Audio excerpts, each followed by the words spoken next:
बिस्मिल्लाहिर्रहमानिर्रहीम। अस्सलाम वालेकुम फ्रेंड्स, आई होप आप सब ठीक होंगे। आज मैं आप लोगों के लिए लेकर आई हूँ मज़ेदार सी रशियन सैलेड की रेसिपी। एकदम रेस्टोरेंट स्टाइल में ये बनेगा और बहुत ही आसान रेसिपी है। चंद इंग्रेडिएंट्स के साथ ये झटपट तैयार हो जाता है और बहुत ही मज़ेदार बन जाता है।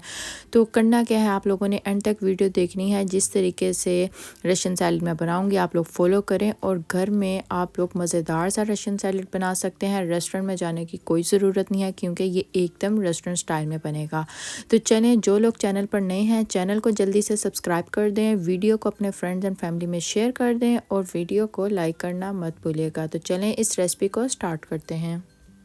इस रेसिपी को बनाने के लिए यहाँ पर मैंने लिए है 1 प्याली फ्रोज़न मटर। अगर आप लोगों के पास फ्रोज़न मटर नहीं है तो आप लोग फ्रेश मटर का भी इस्तेमाल कर सकते हैं। तो यहाँ पर 1 प्याली मिक्स फ्रूट कॉकटेल का टिन लिया है और इसके साथ सिरप भी लिया है। और यहाँ पर मैंने 1 प्याली म्यूनिस ली है और 1 प्याली फ्रेश क्रीम का इस्तेमाल किया है। और यहाँ पर मैंने 2 अदद सेब लिए हैं और इनको डाइस कट शेप में आप लोगों ने काट लेना है। आधी प्याली मैंने यहाँ पर अनार लिया है, आधी प्याली मैंने गाजर का इस्तेमाल किया है। हस्बे ज़ायक़ा इसमें सफ़ेद मिर्च पाउडर जाएगा और 1 टेबलस्पून मैंने आइसिंग शुगर का इस्तेमाल किया है जिसको हम पिसी हुई चीनी कहते हैं। और यहाँ पे 1 टेबलस्पून मैंने फ़्रेश लेमन जूस का इस्तेमाल किया है। सबसे पहले क्या करना है, आप लोगों ने वेजिटेबल्स को बॉईल कर लेना है। यहाँ पे मैंने पानी को बॉईल होने के लिए रख दिया था। तो इसी तरीके से हम लोग इसमें एक एक करके वेजिटेबल अपनी बॉईल करेंगे। क्योंकि मेरे पास फ्रोज़न मटर है तो अलग से आप लोगों ने इसको बॉईल करना है क्योंकि कुछ वेजिटेबल ज़्यादा टाइम लेती हैं गलने में और कुछ कम टाइम लेती हैं। तो इसी तरीके से, और अगर आप लोगों के पास ये ऑरेंज वाली गाजर नहीं है तो आप लोगों के पास रेड वाली है, आप लोग रेड वाली का इस्तेमाल कर सकते हैं। तो इसी तरीके से, क्योंकि ये सीज़नल चीज़ें होती हैं, अनार नहीं है आप लोग अनार को भी स्किप कर सकते हैं। लेकिन अगर आप लोगों के पास तमाम चीज़ें मौजूद हैं तो इसी तरीके से तमाम चीज़ों का इस्तेमाल करके ये सैलेड को बनाएं तो हमारा सैलेड बहुत मज़ेदार और बहुत टेस्टी सा बनता है। तो यहाँ पर आप लोग देख सकते हैं मेरे पास हो गई है वेजिटेबल बॉयल।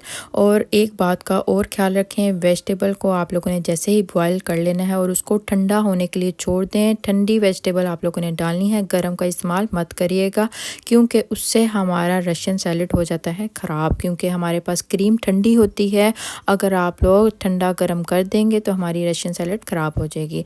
तो इसी तरीके से आप लोगों ने एक एक करके तमाम चीज़ों को बाउल में डालना है। यहाँ पर ये देखें, तमाम वेजिटेबल डाल ली मैंने, फ्रूट डाला, क्रीम और म्यूनिस को डाला और यहाँ पे फ्रेश लेमन जूस डाला। इसका बहुत मज़ेदार सा टेस्ट आता है। पिसी हुई चीनी का इस्तेमाल किया है।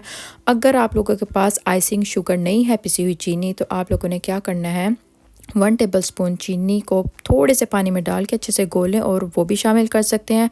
दूसरा, इसमें जो हम लोगों ने फ्रूट कॉकटेल का टिन लिया है उसका जो सिरप है आप लोग वो भी डाल सकते हैं। तो इसी तरीके से आप लोग बनाएं, डालें और ये देखें अच्छे से मिक्स किया और यहाँ पे हमारा झटपट रशियन सैलेड हो गया है तैयार।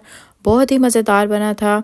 और एक बात का और ख्याल करें, इसको ठंडा करके सर्व करें क्योंकि इस तरीके से आप लोग सर्व करेंगे वो मज़ा नहीं आएगा। जब आप लोग ठंडा करके सर्व करेंगे तो इसका मज़ा दोबाला हो जाता है।